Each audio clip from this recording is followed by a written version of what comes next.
pertumbuhan yang paling bagus untuk porang ini memang ketinggiannya 400 sampai 500 dari permukaan laut. Apakah hidup kalau di bawah itu bisa, bahkan di tinggi juga bisa di ketinggian lebih dari itu. Tetapi tadi saya sampaikan kalau yang dalam kondisi ideal itu adalah berkisar ketinggian 400 sampai 500. Dan itu kalau kita tidak menggunakan naungan juga sudah bagus. Tapi kalau kita menggunakan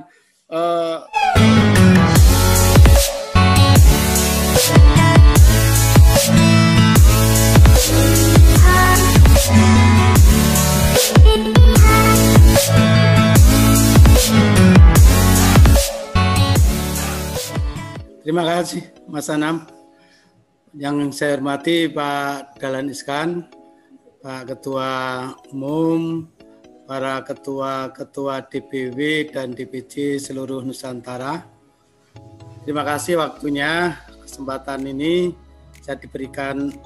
Ada beberapa hal yang bisa saya catat untuk melengkapi dan juga menjawab.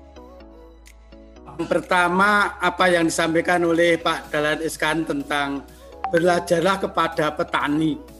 Kita dari P3N ini sebenarnya setelah kita keliling gitu, dari anggota-anggota kita sudah banyak yang bisa menjadi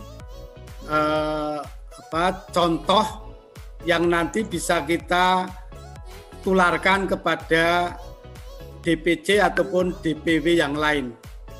Jadi sudah banyak baik yang itu contoh untuk pertanian budidaya tanpa olah tanah, kemudian budidaya sederhana, budidaya intensif, budidaya super intensif.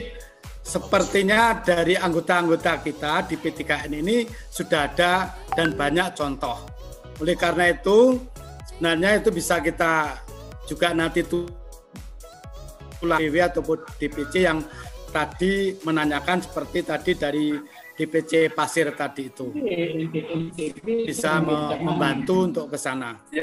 Yang kedua, saya akan juga menambahkan apa yang disampaikan oleh Kang Denny tadi, bahwa memang di dalam pola tanam itu tergantung pada kita. Kalau kita akan merencanakan panen bibit, panen umbi yang sudah siap untuk dijual dan seterusnya, maka saya pernah menyampaikan kalau akan melalui pola tanam dan bisa panen tiap waktu, karena hasil penelitian yang saya lakukan untuk kandungan glukomanan pada itu masih rendah. Ya, kadar glukomanan satu kali waktu tumbuh itu hanya sekitar 30. Sedangkan kalau sudah tahap kedua ataupun tahap ketiga yang paling tinggi itu sudah di atas 50% kandungan atau kadar glukomanannya. Memang kalau kita bisa manen pada tahap pertumbuhan yang ketiga itu sudah maksimum kadar glukomanannya. Sehingga kalaupun kita akan manen pertama, ini memang kemudian kemarin saya juga sempat diskusi dengan Pak Idris, karena di Sleman Boy itu bisa menghasilkan cukup tinggi satu kali periode panen. Tetapi saya minta itu coba dicek kadar glukomanannya berapa, supaya nanti kita juga ke depan itu bisa meyakinkan kepada perusahaan. Sementara ini memang saya melihat perusahaan itu membeli umbi yang kita panen itu belum melihat berapa kadar glukomanannya, baru berdasarkan berapa bobot umbinya. Oleh karena itu, monggo saja itu menjadi pilihan kita. Kalau memang perusahaan itu belum berpikir tentang kadar glukomanan, ya kita mengejarnya terhadap bobot umbi walaupun itu panen tahap pertama. Tapi kalau kita nanti sudah ke depan berpikir tentang kadar glukomanan yang tinggi, maka kita harus berpikir juga kapan kita harus panen. Oleh karena itu tadi saya menambahkan untuk pola tanam supaya kita bisa tiap waktu bisa panen, ya buat strategi budidaya secara seri. Ini seri 1, ini seri 2, ini seri 3. Begitu kalau akan kita inginkan panen setiap waktu dan kandungan tinggi. Cuman kalau dari pabrik ternyata masih cukup, itu cukup anu saja, bobot umbinya saja, ya monggo, itu menjadi pilihan kita. Kemudian yang ketiga, dari Batang Sardi yang bertanya tentang naungan dan sebagainya, ataupun yang pakai naungan atau tidak. Itu memang kita perlu melihat ketinggian tempat kita berapa. Kalau melihat tanaman ini berdasarkan dari kajian secara ilmiah, itu memang tanaman ini sebenarnya tanaman di bawah naungan. Dan paling bagus berdasarkan dari penelitian itu kalau intensitas cahayanya 50% atau sekitar 50%. Tapi di dalam perkembangannya, karena melihat harga dan melihat perkembangan sekarang luar biasa orang ini, akhirnya kan kemudian berkembang kepada lahan-lahan yang juga sebenarnya itu bisa ditanami tanaman pangan, kemudian kita gunakan untuk tanaman orang yang itu harus dilakukan secara intensif, bahkan super intensif, tidak menggunakan naungan, tetapi nanti mampu menghasilkan umbi yang cukup besar. Nah ini saya kira kemudian kita akan melihat ke situ. Pertumbuhan yang paling bagus untuk orang ini memang ketinggiannya 400 sampai 500 dari permukaan laut. Apakah hidup kalau di bawah itu bisa, bahkan di tinggi juga bisa di ketinggian lebih dari itu. Tetapi tadi saya sampaikan kalau yang dalam kondisi ideal itu adalah berkisar ketinggian 400 sampai 500. Dan itu kalau kita tidak menggunakan naungan juga sudah bagus. Tapi kalau kita menggunakan ketinggian tempat itu meter misalnya, itu memang kita perlu pikirkan adanya naungan yang perlu. Nah, inilah kemudian tadi disampaikan Kang Denny tadi, orang itu dibuang saja sudah hidup, mudah sekali hidup. Bahkan tadi disampaikan juga, ini memang awal-awalnya itu digunakan untuk mengisi tempat-tempat yang tanaman lain tidak bisa hidup di bawah tegaan. Maka tanaman porang ini dikembangkan di bawah tegaan. Bisa tegaan jati, bisa tegaan mahoni, tegaan sono keling, dan sebagainya. Bahkan nanti bisa berkembang ke tegaan sawit gitu. Nah ini, saya kira itu yang bisa saya sampaikan. Terakhir kalinya adalah menjawab untuk NTT. Ke depan saya kira perlu kita pikirkan tidak yang kita jual tidak dalam bentuk umbi, tapi kalau bisa memang dalam bentuk chip sehingga lebih menghemat dan efisien. Terima kasih, saya kira gitu Mas Inam yang bisa saya tambahkan, kurang lebihnya. Waalaikumsalam warahmatullahi wabarakatuh. Terima kasih banyak Bapak Dr. Sumarwoto ya, satu-satunya Bapak Dr. ini ya, ahli budidaya di Indonesia mungkin yang ambil registrasi S sampai S3-nya tentang budidaya porang adalah Bapak Dr. Sumarwoto, dan beliaunya sekarang adalah Wakil Ketua Umum kita. Bapak Ibu semuanya, saya mau mengundang ini ada Bapak Baginda Sihaan, praktisi pejuang kemerdekaan petani juga ini beliaunya. Mungkin bisa monitor Pak Baginda Sihaan. Ya, saya monitor Pak. Makasih Pak. Ya, saran saya Pak, terima kasih untuk semua kita. Selamat siang nih, itu siangnya. Izinkan juga saya berharap gini Pak, sebenarnya Bapak-bapak sekalian yang sudah ada di DPW maupun DPC dan sebagainya di P3N mungkin sudah menjadi petani porang. Tapi banyak juga sebenarnya, ya, apalagi di kondisi pandemi ini, sebenarnya kita harus banyak membantu orang untuk menjadi petani porang gitulah, supaya mereka-mereka yang sebenarnya sudah tidak kerja lagi karena situasi pandemi, itu bisa kita salurkan menjadi petani porang yang lebih baik. Nah, bagaimana kita membangun ini? Ya, caranya membangun adalah kita kerjasama ini semuanya. Banyak lahan-lahan kosong sebenarnya yang bisa kita lakukan seperti yang dilakukan oleh teman-teman yang di Sleman Boy ya, orang gitu ya. Nah, ini yang harusnya kita ciptakan Pak. Jadi teman-teman DPW maupun DPC di masing-masing daerah, ayo dong bangun, kita kerjasama mungkin itu akan bisa lebih baik untuk kita bersama-sama menjadi petani porang yang berbahagia. Itu aja Pak. Dan satu yang kedua, mungkin saya melihat udah mulai banyak grup-grup porang. Akhirnya kita jadi bingung sendiri yang mana mau kita baca, apalagi grup WA ya. Bagaimana kalau kita membentuk satu grup Telegram yang jumlahnya bisa 1.000 orang. Di situ kita kumpul, ayo diskusi. Kita terbuka yang tadi yang didiskusikan tadi, masalah bibit, masalah penyaluran dan sebagainya. Mari kita diskusikan di situ dengan lebih terbuka dan transparan.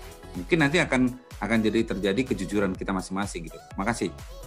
Baik, terima kasih Pak Ginasian, ya luar biasa.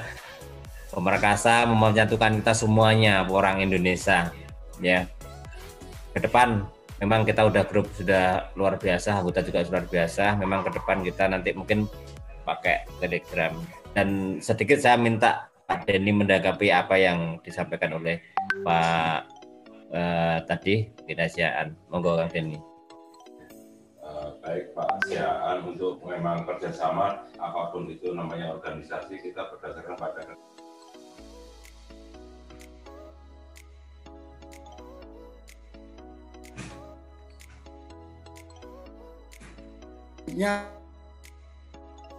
mic-nya di unmute. Baik Pak Siaan, saya coba jawab bahwa kerjasama itu dalam suatu organisasi adalah hal yang wajib sifatnya. Ya pasti kita akan bekerja sama antara DPW, DPP, DPC, bahkan sampai ke PAC, itu pasti akan kita bangun kerjasama. Untuk perihal masalah Telegram, mungkin di aplikasi ini masih belum terlalu familiar pada petani-petani yang lain, dalam artian masih di WA. Nah, kita nanti akan lebih spesifikasikan dalam artian setiap DPC ya grupnya DPC, setiap PAC di PAC, jadi lebih komunikasi itu atau hubungan itu secara emosional lebih dekat dan ada kemungkinan bisa berjumpa langsung Pak, seperti itu.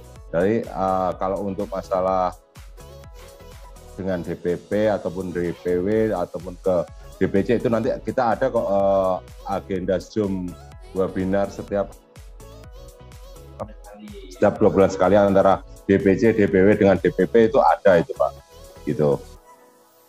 Demikian Pak Siaan. Ya, baik, terima kasih Pak. Terima kasih.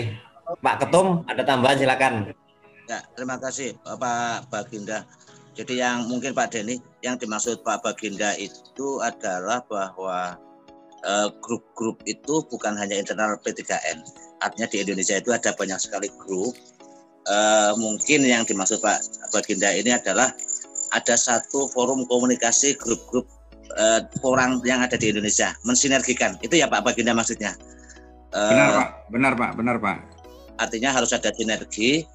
Jadi kebetulan ini Pak Baginda kenalkan, saya Ngakib, ketua P3N, ketua umum P3N. Ya, itu Pak, kita sambut dengan baik. Jadi nanti memang perlu ada satu di perwakilan lah bahasanya itu.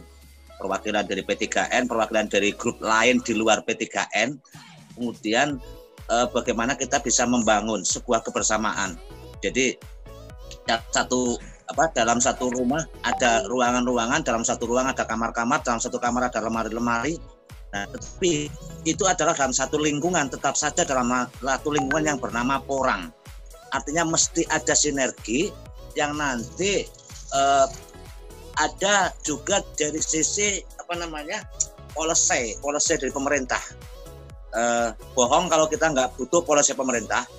Bukan berarti kita tadi seperti yang sampaikan Pak Dahlan Iskan, bukan berarti kita cengeng, tetapi harus ada sinkronisasi, ada political will dari pemerintah terhadap gerakan di masyarakat. Nah, makanya saya sepakat Pak Baginda, ada nanti satu forum di mana kita mempertemukan teman-teman dari Polri, teman-teman Hispori, teman-teman P3KN, ada perwakilan untuk membangun satu konsep. Secara mandiri rumah tangga masing-masing kita ada, tetapi ada kebersamaan globalnya. Dan kita bicara nanti Indonesia. Bagaimana Indonesia menangkap peluang ini, tidak bisa hanya cukup satu organisasi P3N atau Aspepori atau apa. Terima kasih Pak Baginda masukannya dan monggo kita akan mengikuti. Terima kasih Indan. Siap.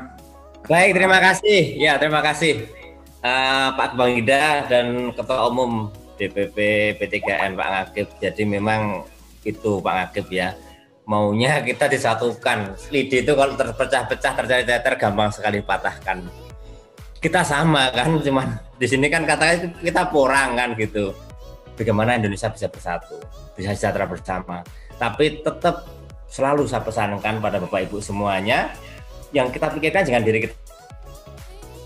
Ini banyak ya petani-petani kecil kita yang punya anak loh ya, punya anak, punya istri, mereka butuh sekolah, mereka juga butuh makan. Sampai kapan jadi buruh? Ya. Makanya konsepnya petani mandiri. Saya angkat di sini moto petani adalah raja. Kita adalah pejuang kemerdekaan petani.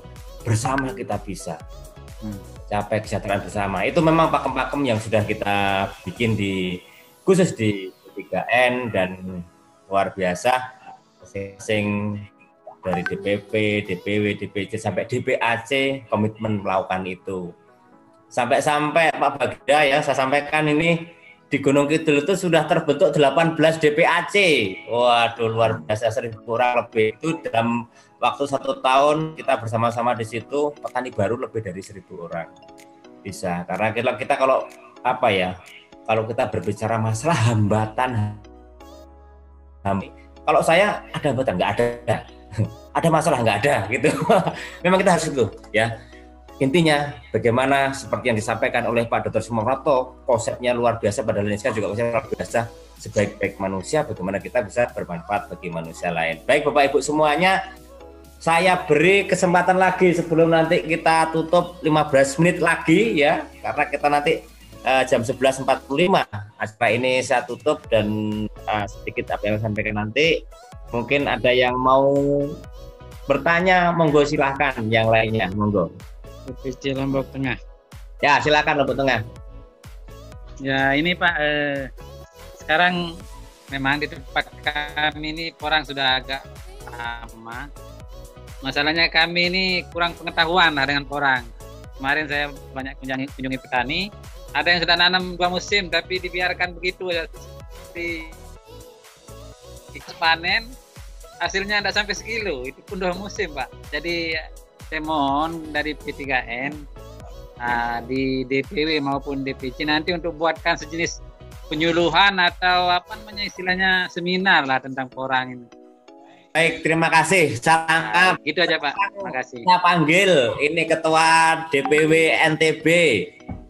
Nah, ini putranya Bapak Profesor Suwarji, Ketua Dewan Pakar, Bapak Tukang Insinyur Iwan, lulusan IPB. Monggo, mana ini Ketua DPW Lombok, bisa jawab pertanyaan dari DPC-nya.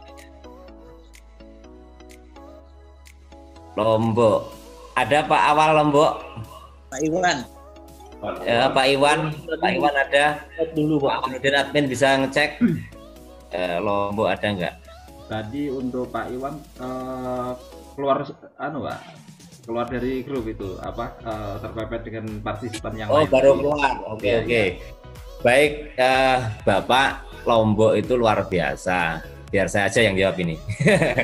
Lombok itu luar biasa ya. Ada seorang profesor dan dia ketua dari Dewan Pakar kita dari Lombok, Profesor Suwarji. Terus hampir semua yang di Lombok Timur juga sudah, Lombok Utara juga sudah, DPL 350 juga luar biasa. Bapak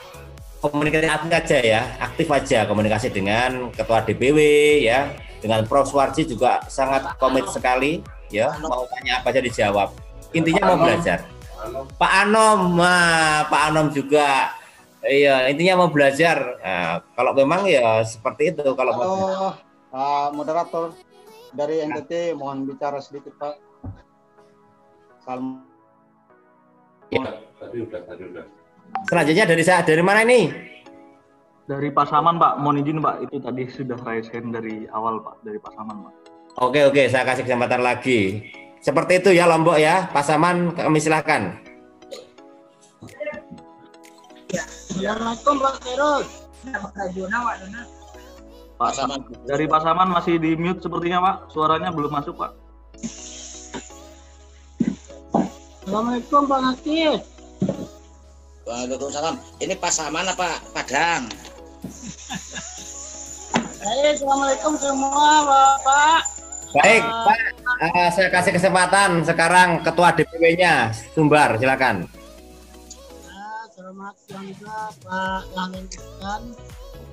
Jadi kami di Sumatera Barat seperti yang disampaikan Pak Ketum tadi, kita sudah mulai dari DPW, DPC, bahkan sampai ke DPAC. Itu di Pesisir Selatan sudah ada 4 DPAC.